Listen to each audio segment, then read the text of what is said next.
Mac OS 10.5, otherwise known as Leopard, has been around since late 2007 and was released for both the, at the time, outgoing PowerPC architecture and the incoming Intel architecture.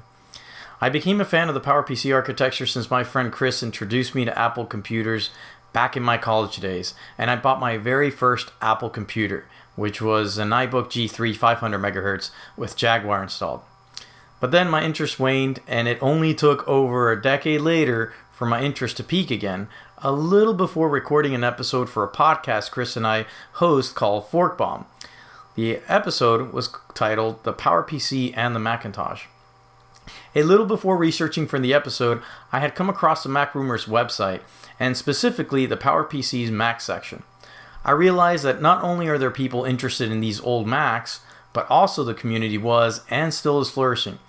I even learned that a user on the forums was working on a sort of rebirth for the Leopard operating system, which the user called Sorbet, and I even lent a hand in development, although mainly in testing. Me being me, I decided to buy the absolute best PowerPC money could buy at the time and found a Quad G5, and I have some stories about that, but that's for another video. Needless to say, I installed Sorbet so I could have the absolute latest Mac OS variant. My blunder with the platform was attempted to record a video chat over the internet using iChat with Chris, which I will speak about in a later video. When I tried connecting the iSight camera, the whole iChat would freeze and Chris and I couldn't chat.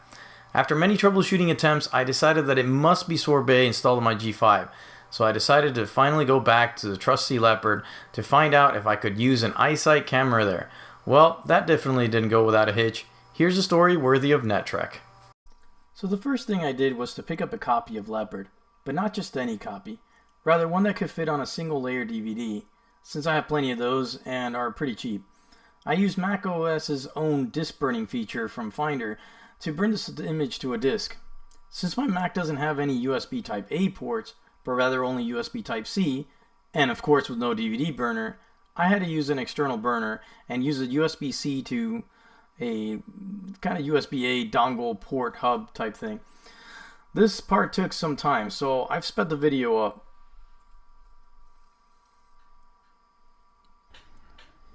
Alright, there it is. And here's my external USB. What the? Come on. Open. Connect this back in there. Alright, read the DVD. Eject. Come on. Eject.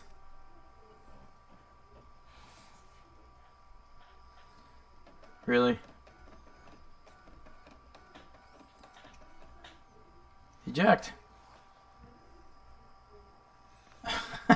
Eject. Alright, well, whatever. There's the DVD, as you can see. Let's try this. Move this down here. There we go. Haha! Oh, there it is. The DVD. Alright, here it is on my G5.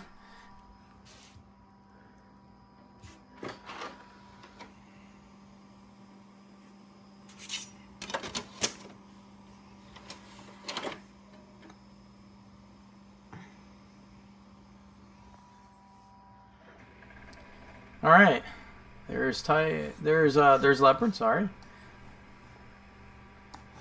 So we'll see if I can select the DVD here. Hit restart.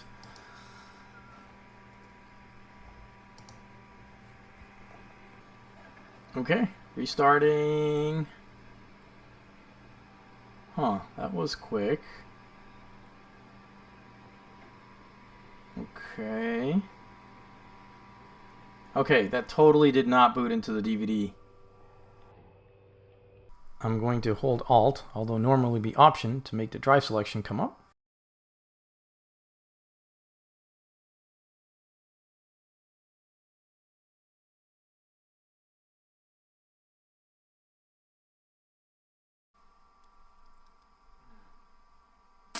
Well, that doesn't seem to be showing up. Alright, so I've looked up commands online on how to boot this through Open Firmware. Let's see if that works. Control OF.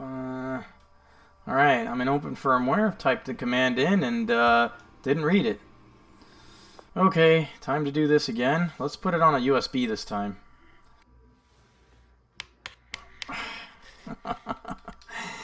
Okay. Guess I'm going to use my dongle. There it is. It's a pretty neat one. Bought it on Amazon. Not too bad. It comes with HDMI as well, which these laptops are missing. I remember my 2015 had it. Has it. Still have it. Well, let's try that. Put the USB stick in.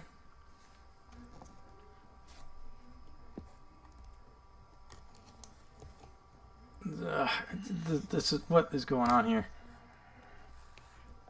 Okay, that's out. Put this back in, smash it in there. Hope I don't damage the port or anything. I doubt it, but... Well, here we are. I've used this utility to try to burn or write that to a USB.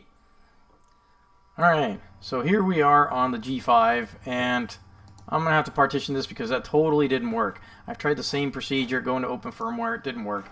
So now what we're going to do is we're going to erase this using Apple Partition. Click Erase, and there we go. Make sure to use that Apple Partition because otherwise it won't boot on your G5 or G4 or any Power Mac or PowerPC type architecture.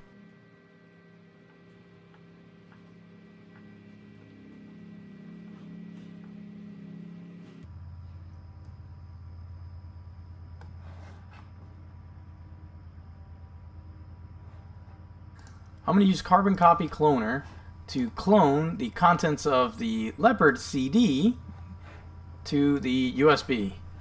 Let's see if that works.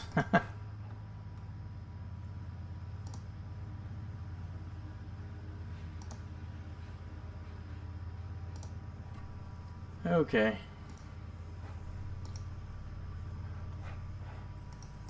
There we go. Yes, I know. Yep. It's just complaining. It's telling me that it can't boot from USBs, but it can. I've sped it up a little bit. This is so you know, because this would take some time otherwise.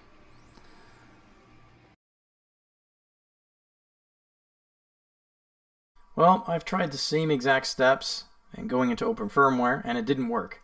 So here is this utility. We're going to do this again, but this time I'm using an actual full-size OSX Leopard ISO. I've already written it here, but I'm showing you how you would do it. You know, making sure that you have Apple Partition Map selected. Okay, I've already written it, so no need to do that. But now this is actually using an ISO of full Leopard instead of that single layer DVD ISO that I was using. Here's how you would restore it. You would just use, put that in the destination, put your ISO on the source, and that's pretty much it. You would hit restore, of course, and it would restore.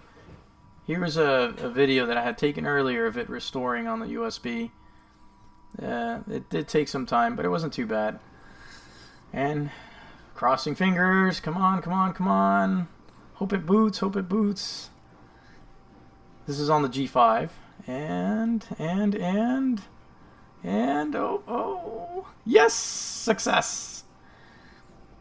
All right, well, after this is just the steps on going in there and formatting the disk, making sure you format the disk with the partitions you want. I like to have both Tiger and Leopard installed. Tiger mainly because, well, not only am I nostalgic for it, but also classic mode is there, and classic is good. And also make sure you do Apple Partition Map. Select yes for the two partitions, and here it is, creating the two partitions for me. This should be bootable. That was pretty quick. Not too bad. Alright, and then you would continue installing Leopard as usual. And select the partition. I'm just checking things out over here, making sure everything's okay. You never know. Everything's fine. Continue, and then I like to go into customize, and I don't really want all the languages or the printer drivers. It seems to take up space, and it takes even longer to install. So I take those out, and then pretty much install. There it goes. Let's hope this works with no errors. Sometime later.